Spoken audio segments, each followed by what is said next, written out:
এমন একটি দেশ যেখানে পুরুষের এত অভাব যে সেখানকার মেয়েরা পুরুষকে পাওয়ার জন্য বিনা পয়সায় সারাক্ষণই আপনার সাথে, যেটা ভাবছেন সেটাই।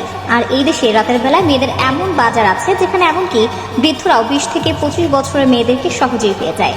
বন্ধুরা, এই দেশের বিশেষ বিষয় হলো এটি বাংলাদেশের অনেক পুরনো এবং সত্যিকারের বন্ধু, যার কারণে এখানকার মেয়েরা দ্রুত বাংলাদেশের ছেলেদের প্রেমে পড়ে।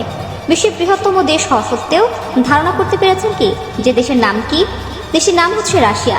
সম্পূর্ণ ব্যাপার জানলে হয়তো আরও অবাক হয়ে যাবেন। রাশিয়ার জনসংখ্যার মধ্যে পুরুষের তুলনায় মহিলাদের সংখ্যা অনেক বেশি। প্রতি 100 জন মহিলার মধ্যে 60 জন পুরুষ রয়েছে করে। এছাড়াও রাশিয়ায় সমগোত্রীয় সম্পর্কের জন্য জরিমানাও রয়েছে। এমনকি সরকার এই অপরাধের জন্য 2 বছরেরও জেল দিতে পারে। রাশিয়ার রাজধানী হলো মস্কো। মস্কো রাশিয়ার বৃহত্তম শহর এবং বিশ্বের তৃতীয় সর্বোচ্চ সংখ্যক ধনী ও বিলিয়নিয়ারের দেশ। এক শহরে রয়েছে প্রায় 76 বিলিয়নিয়ার, যেটা অন্য কোনো শহরের তুলনায় অনেক বেশি। প্রতিদিন সেন্ট পিটার্সবার্গ শহরটিকে রাশিয়ার সাম্রাজ্যের রাজধানী হিসেবে বিবেচনা করা হয়, যা মস্কোর পরে সবচেয়ে সুন্দর শহর। এটি একটি দুর্দান্ত শহর যেখানে রাশিয়ার অনেক রাজপ্রাসাদ আর জাদুঘর রয়েছে। প্রচুর পরিমাণে পর্যটকরা এই শহরে ভ্রমণ করতে আসেন।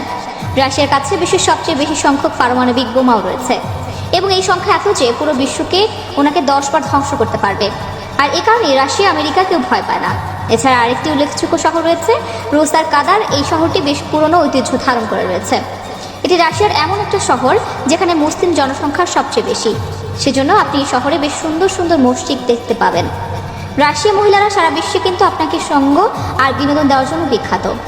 লোকেরা তাদেরকে অনেক পছন্দ করে কারণ তারা দেখতে বেশ সুন্দর, লালচুর আর তাদের মাথা চোখে রীতিমতো হারিয়ে যায় পুরুষরা। এই নারীদের নিয়ে এই কারণেই পুরো বিশ্ব পাগল। এমনকি শুধুমাত্র এই কারণেই অনেকে রাশিয়া বেড়াতে যায়। রাশিয়ার মহিলারা ব্যবসা করতে বিশ্বের বিভিন্ন কোণে যান। আপনি থাইল্যান্ডেও এই মহিলাদের খুঁজে পাবেন। তবে যদি রাশিয়া যান, মস্কো যেতে ভুলবেন না, কারণ সেখানে অনেক কিছু দেখার আছে। রাশিয়ান রুবেল প্রতিরক্ষা মুদ্রা হিসেবে ব্যবহৃত হয়, যা ভারতীয় রুপির প্রায় সমান। এর মানে হলো আপনি কম টাকাতে কিন্তু দেশ ভ্রমণ করতে পারবেন। বন্ধুরা, রাশিয়া হলো আয়তনের দিক থেকে পৃথিবীর বৃহত্তম দেশ। এই দেশটি এত বড় যে এর এক কোণে থেকে অন্য কোণে পৌঁছাতে 7 দিনের বেশি সময় লাগে। বন্ধুরা, আমরা সবাই জানি পৃথিবী সূর্যের চারদিকে ঘোরে, কিন্তু অনেক নাগরিক এখনো বিশ্বাস করে যে সূর্য পৃথিবীর চারদিকে ঘোরে। শুধু তাই নয়, এখানকার মানুষজন এমনটাই বিশ্বাস করে। তাছাড়া আরও কুসংস্কার রয়েছে। এখানে যখনই নতুন বাড়ি তৈরি করা হয়, সেখানে প্রথমে একটি বিড়াল পাঠানো হয়। তার কারণ হিসেবে তারা বিশ্বাস করে নতুন বছরে যে প্রবেশ করবে সে 1 বছরের মধ্যেই মারা যাবে। আর আমাদের দেশে সাধারণত বিয়ারকে লাল পানি বললেও রাশিয়ায় কিন্তু বিয়ারকে এভাবে বিবেচনা করা হয় না, বরং সেখানকার লোকেরা বিয়ারকে কোমল পানীয় হিসেবে জানে এবং পানির মতো করেই তারা এত সহজলভ্যভাবে পান করে থাকে। তবে আপনারা হয়তো জানেন না যে রাশিয়ার সাহায্যেই ভারত পাকিস্তানের সাথে যুদ্ধ জিতেছিল। রাশিয়া একমাত্র দেশ যেটি ভারতের বন্ধুত্বের জন্য আমেরিকার মতো শক্তিশালী দেশের সাথে যুদ্ধ করেছে। রাশিয়া ও ভারতের মধ্যে এর সম্পর্ক 70 বছরের পুরনো। এটা একেবারে সত্য যে রাজা পিটার দ্য গ্রেটার আমলে দোলের উপর কর করা হয়েছিল রাশিয়াতে, কিন্তু পরবর্তীতে এমন ধারণা বিলুপ্ত হয়েছে। আরও একটি কথা, গোটা বিশ্বে প্রচলিত রয়েছে যে আমেরিকা রাশিয়ার কাছ থেকে আলাস্কা পর্বত কিনেছেন।